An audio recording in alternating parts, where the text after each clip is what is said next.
Hello everyone, welcome to our channel লাহাজ tutorial. তোমরা title দেখে বুঝেই গেছো যে আমরা আজকে টেন্স নিয়ে আলোচনা করব। টেন্সের তিনটে ক্যাটাগরি হয়, আমরা সবাই জানি, প্রেজেন্ট, পাস্ট অ্যান্ড ফিউচার। আর সেন্টেন্সের ওপর ভিত্তি করে আমরা টেন্সকে চারটে ক্যাটাগরিতে ভাগ করতে পারি। সেটা হচ্ছে সিম্পল, কন্টিনিউয়াস,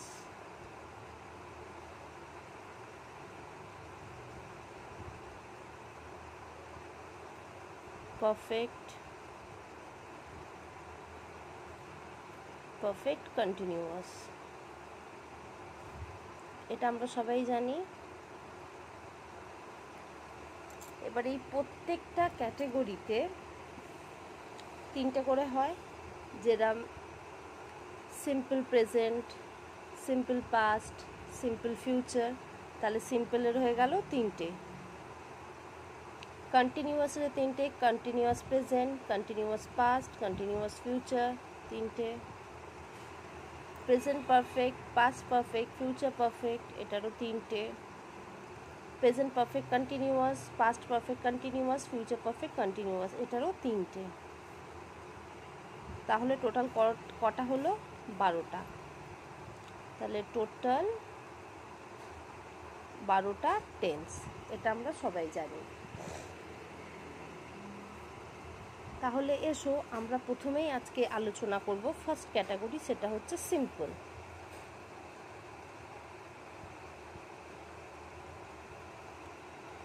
সিম্পলের তিনটে ভাগ আমরা যেটা এক্ষুনি দেখলাম, কি কি? সিম্পল প্রেজেন্ট, সিম্পল পাস্ট আর সিম্পল ফিউচার। এতটুকু ক্লিয়ার? কোনো প্রবলেম নেই। ইকুয়ালি কন্টিনিউয়াসে আছে পারফেক্টে আর পারফেক্ট কন্টিনিউয়াসে, কিন্তু আমরা প্রথমে আলোচনা করব সিম্পল প্রেজেন্টকে নিয়ে। এসো আমরা আলোচনাটা শুরু করি। সিম্পল প্রেজেন্ট, সিম্পলকে যত সিম্পল মনে হয় অত সিম্পল নয়। একটু এটা বুঝতে হবে যে সিম্পল প্রেজেন্টটা কিভাবে ফর্ম হচ্ছে। চলো আজকে ফার্স্টে আমি এটা একটা হেডিং দিয়ে নিই, দাঁড়া। আচ্ছা, যাদের আমার ভিডিও ভালো লাগে প্লিজ তোমরা আমাকে একটু কমেন্ট করে জানাও, আমারও ভালো লাগবে, আমি উৎসাহও পাবো। আর যারা সাবস্ক্রাইব করোনি প্লিজ সাবস্ক্রাইব করে নাও। ওকে, এটা হলো সিম্পল। তাহলে সিম্পল প্রেজেন্ট টেন্স কি? সিম্পল প্রেজেন্ট টেন্স হচ্ছে সেটাই যে সমস্ত অ্যাকশনগুলি আমরা রেগুলার করি সেটাই হচ্ছে সিম্পল প্রেজেন্ট টেন্স বা ইউনিভার্সাল ট্রুথ, যার কোনো পরিবর্তন হয় না। যেমন ধরে নাও, যেগুলো ফর অ্যাকশন যেটা রেগুলার করি, রেগুলার অ্যাকশন, যেমন I brush my teeth, I brush my teeth in the morning। আমি কি করি? রোজ সকালে আমি ব্রাশ করি। এটা রেগুলার হয়, এটা রেগুলারই ঘটে, এটাই হচ্ছে সিম্পল প্রেজেন্ট। মানে বর্তমানে যেটা তোমার চলছে সেটাই। আর ইউনিভার্সাল ট্রুথ মানে the sun rises in the east, পূর্ব দিকে ওঠে পশ্চিম দিকে অস্ত যায়, এর কোনো পরিবর্তন হবে না। পরিবর্তন হবে কি? হবে না। এই যে ইউনিভার্সাল ট্রুথ, এটাই হচ্ছে সিম্পল প্রেজেন্ট টেন্স, যেগুলো আমরা করি আর যেগুলো ইউনিভার্সাল ট্রুথ, বাস্তবিক সত্য, যার কোনো হবে না। আচ্ছা, এখানে রেগুলার বলতে আমি আজকে করলাম কাল করলাম, যেগুলো রেগুলার করি। ব্যাপারটা এরকম হতে পারে যে আমি রেগুলার করতে পারি, বা আমি উইকলি একবার করে, ধরে নাও কথার কথা, আমি প্রত্যেক উইকে একবার করে পার্কে ঘুরতে যাই বাচ্চাদের নিয়ে। এটা কি হয়? প্রত্যেক উইকেই হয়, অফেনলি হচ্ছে, কিন্তু এটা হচ্ছে অলওয়েজ, প্রত্যেক উইকেই অলওয়েজ হচ্ছে।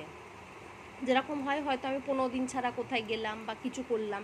আচ্ছা, প্রত্যেক 15 দিন ছাড়া আমি জুম্বা ক্লাস করি, তো এই 15 দিন ছাড়া কি হয়? আমি করতেই থাকি। এই যে অ্যাকশানগুলো যে 15 দিন ছাড়াই অফেনলি হয়ে যাচ্ছে, এটাই হচ্ছে সিম্পল প্রেজেন্ট টেন্স। এই নয় যে আমি রেগুলার, এটা রেগুলার ওয়াইজ, মানে প্রত্যেক সপ্তাহে ধরে নাও যে কাজটা হচ্ছে প্রতি সপ্তাহতেই হয়, প্রত্যেক 15 দিন ছাড়াই হয়, প্রত্যেক মাসেও ওটা হতে পারে, কিন্তু ওটা হতেই থাকে, সেটাই হচ্ছে সিম্পল প্রেজেন্ট টেন্স। আচ্ছা, যখন তুমি সিম্পল প্রেজেন্ট টেন্স বলবে তখন ওর স্ট্রাকচারটা আগে তোমাকে বুঝতে হবে। তাহলে এসো দেখা যাক যে সিম্পল প্রেজেন্ট টেন্সের স্ট্রাকচারটা কী। যেমন ধরে নাও, সিম্পল প্রেজেন্ট টেন্সের প্রথমে হচ্ছে সাবজেক্ট, তারপর ভার্বের ফার্স্ট ফর্ম অথবা ভার্বের ফিফথ ফর্ম, আর তারপরে হয়ে যাচ্ছে অবজেক্ট। বোঝা গেল? এটা তোমরা নোট ডাউন করে নাও। এইটা হচ্ছে তোমার সিম্পল প্রেজেন্ট টেন্স ফর্ম করতে গেলে আমাদের এই স্ট্রাকচারটা লাগে। সাবজেক্ট, যেরকম ধরে নাও আই, ভার্বের ফার্স্ট ফর্ম বা ভার্বের ফিফথ ফর্ম ব্রাশ, এটা ভার্ব মানে যেটা অ্যাকশন ওয়ার্ড আমরা রেগুলার করি, প্লাস অবজেক্ট, বাকি যেটা পড়ে থাকতে সেটা object. Brush my teeth in the morning, brush যেটা হলো তোমার ভার্বের first form, my teeth in the morning এটা হলো অবজেক্ট। আচ্ছা, এবারে তোমাদের প্রশ্ন হবে যে এই V1 বা V5টা কি? প্রশ্ন হতেই পারে যে V1 বা V5 কি। এটা হচ্ছে ভার্বের ফর্ম, অনেকেই জানো, আবার হয়তো অনেকেই জানো না। যারা জানো চলো আমি তবুও একবার ছোট করে বলেছি, যারা জানো না আমাকে কমেন্ট করো, আমি একটা আলাদা ক্লাস তোমাদের করিয়ে দেব। আচ্ছা, ভার্বের টোটাল কটা ফর্ম আছে দেখো, V1, V2, V3, V4, আচ্ছা হচ্ছে V5। আচ্ছা, আমি এখানে তোমাদের ছোট্ট করে বুঝিয়ে দিচ্ছি। ধরে নাও ভার্বের ফার্স্ট ফর্ম কি, ধরে নাও আমি হচ্ছে স্পিক, স্পিক তো একটা ভার্ব বা অ্যাকশন ওয়ার্ড, ধরে নাও স্পিক। তার সেকেন্ড ফর্ম হবে স্পোক, যেটা পাস্ট টেন্স হয়। থার্ড ফর্ম হবে স্পোকেন। ফোর্থ ফর্মটা হয় আইএনজি অ্যাড হয় সব সময়, স্পোকেন, স্পিকিং। এই যে স্পিকের সঙ্গে আইএনজি অ্যাড হবে, এটা হচ্ছে ভার্বের ফার্স্ট ফর্ম। আর V5 হচ্ছে ভার্ব 5 হচ্ছে স্পিক্স, স্পিক্স। এখানে এস বা ইএস অ্যাড হয়, এ V5-এ কী হয়, এস বা ইএস অ্যাড হয়, এস বা ইএস অ্যাড হয়। তেমনই ধরে নাও আরেকটা দেখাচ্ছি, টিচ, এখানে পাস্ট ফর্ম টট, টট, টিচিং, এটা হবে টিচেস। বোঝা গেল? এই ভার্ব 1 আর ভার্ব 5। আচ্ছা, এই যে ফিফথ ফর্মে সবসময় তোমার ভার্বের সাথে এস বা ইএস অ্যাড হয়, তাহলে ইএস কোথায় অ্যাড হয় এগুলো আমরা সবাই ছোট থেকে গ্রামারে পড়ছি, তবু একবার বলে দিই। ও এক যে সমস্ত ওয়ার্ড এই সিএইচ, এসএইচ, ও বা এক্স দিয়ে এন্ড হয় তাতে ইএস অ্যাড হয়। বোঝা গেল? আচ্ছা, তাহলে এখানে ইউজ হবে V1 আর V5। তাহলে কোনটা, এই V1টা আর এই V5টা এখানে সিম্পল প্রেজেন্ট টেন্সে অ্যাড হচ্ছে। এবারে V1টা কোথায় কোথায় অ্যাড হচ্ছে? V1টা অ্যাড হচ্ছে তোমার আই, ইউ, উই, দে, আর যে কোনো প্লুরাল নাউনে V1 ফর্মটা অ্যাড হচ্ছে। আই, ইউ, উই, দে, আর যে কোনো প্লুরাল ফর্মে ফার্স্ট ফর্মটা অ্যাড হচ্ছে। আর V5টা কোথায় অ্যাড হচ্ছে?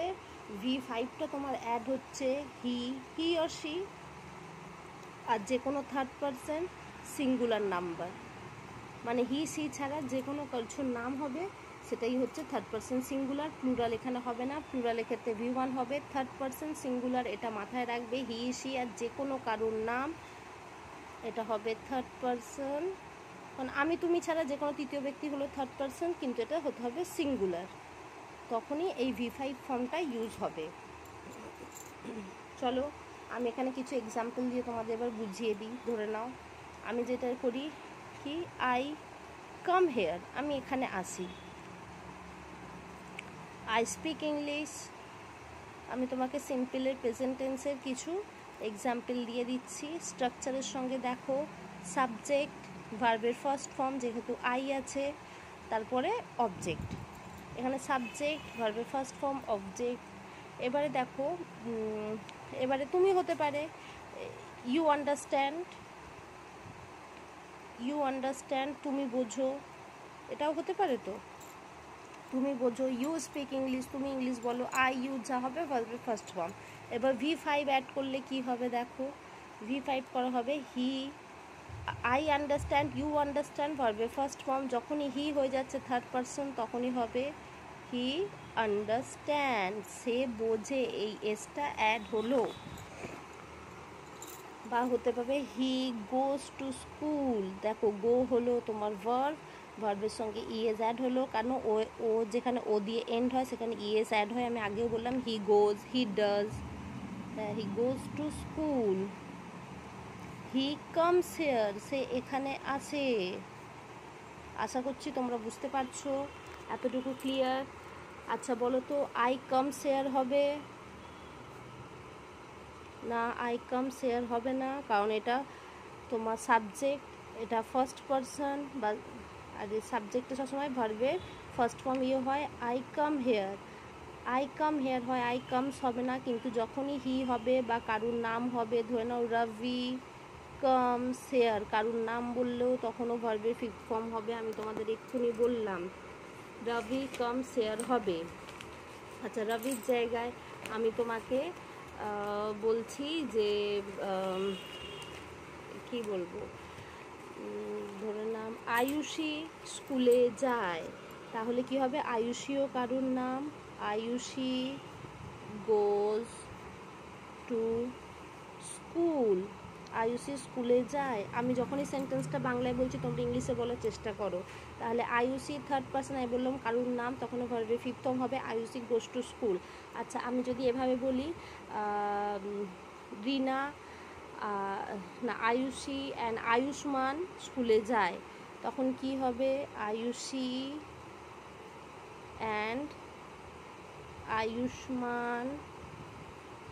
আয়ুষ্মান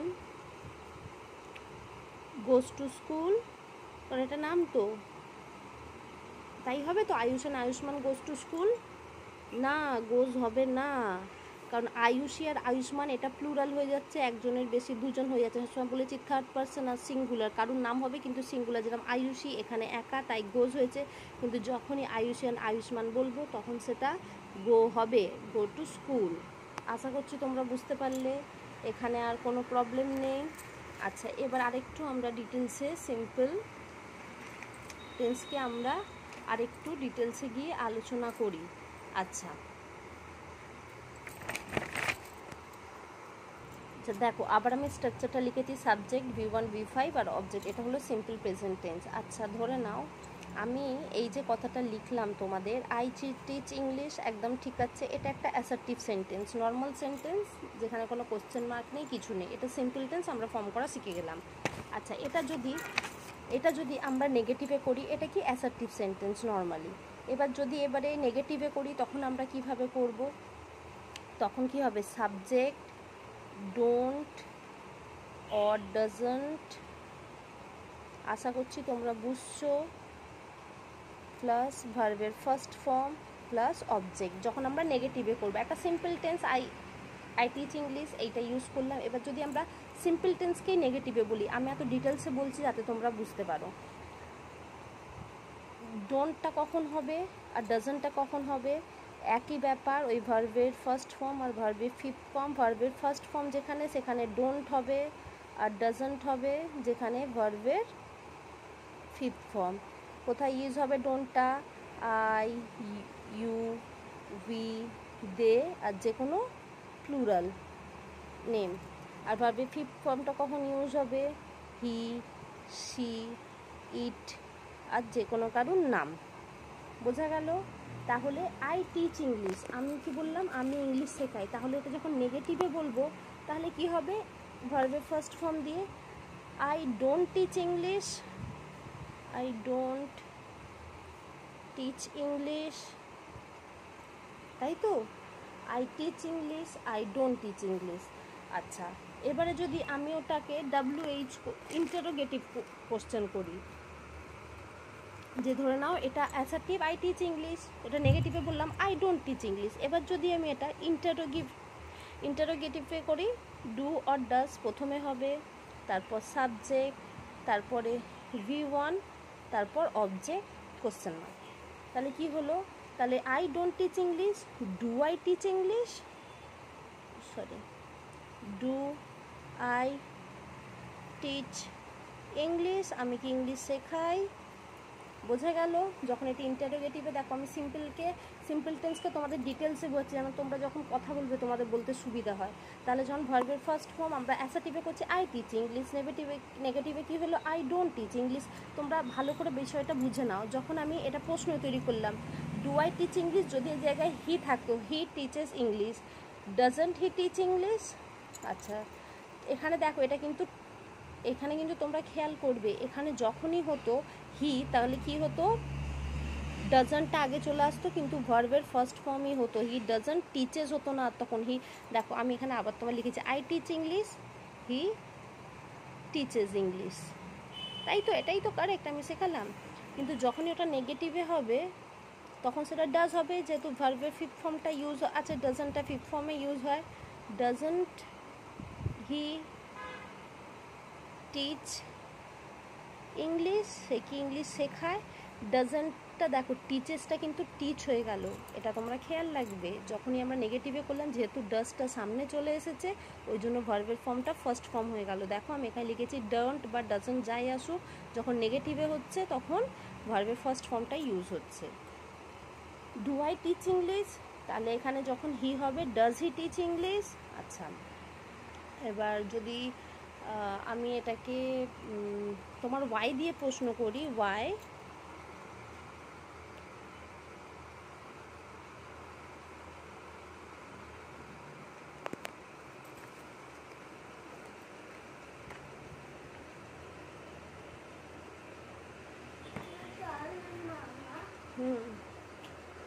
দাঁড়াও চুপ করে বসো, কথা বলবে না, ঠিক আছে? কথা বলবে না তো। এবারে আমি দেখো এটা WHY কোশ্চেন দিয়ে আমি তোমাদের দেখাচ্ছি। তখন কি করতে হবে, WHY সাবজেক্ট ভার্বের ফার্স্ট ফর্ম আর অবজেক্ট।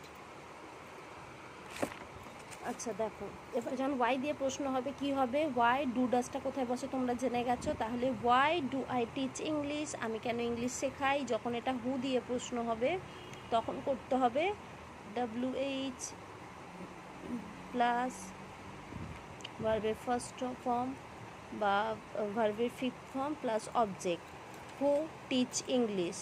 কি আই টিচ ইংলিশ, এখানে হয়ে যাবে হু টিচ ইংলিশ, ইংলিশটা কে শেখায়।